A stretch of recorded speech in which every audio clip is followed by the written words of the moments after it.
देखिए, नॉमिनेटेड लोग वो हैं जो एग्जीक्यूटिव कमेटी में जो पीर साहब ने एक एप्लीकेशन बनाई है और जो भी इसमें इन्वॉल्व है सबको नॉमिनेट किया है। अगर वो क्लीन है, वो इन्वेस्टिगेशन ज्वाइन करें, वो एब्जॉल्व हो जाएंगे उससे। वो अपना फोन रिकॉर्ड दें, सीसीटीवी फुटेज देखी जाएगी, सब चीजें देखी जाएगी। जो नहीं इन्वॉल्व होगा उसको क्लियर कर दिया जाएगा।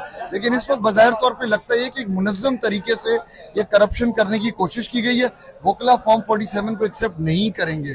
That's end of the matter. और देखें, अगर ये कराची में होगा तो पूरे सिंध भर की दूसरी बार्स में भी यही किया जाएगा।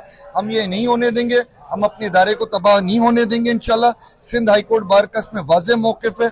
हमने जनरल बॉडी इसलिए की, हमारा ये फैसला था। FIR कटाने हमारे दोस्त गए, आपने देखा क्या किया। फिर FIR जो कटवाई है वो उल्टा चोर कोतवाल को नटे, यानी कि एक नामालूम सिंध बार काउंसिल का एम्प्लॉई FIR कटा रहा है नामालूम लोगों के खिलाफ, और इस चीज का कि उन्होंने इलेक्शन होने से रोक दिया। तो खुदा का खौफ खत्म होता जा रहा है, हमें थोड़ा वापस दिलाना पड़ेगा। देखें, अगर FIR नहीं होती है, हमारे पास दूसरे कानूनी रास्ते मौजूद हैं। जैसे जैसे वक्त आएगा हम डिस्क्लोज करेंगे। हम उनको अपने सारे कार्ड्स नहीं दिखाना चाहते, लेकिन हमारी जामे हिकमत अमली तैयार है इंशाल्लाह। राजनीति साहब से बात की, उन्होंने कहा कि हमने 7 बंदों को नॉमिनेट किया है FIR में। वो 7 बंदे कौन है? कोई ओहदेदार है, जिम्मेदार है? सारे सिंध बार के ओहदेदार। नाम बताएंगे आप?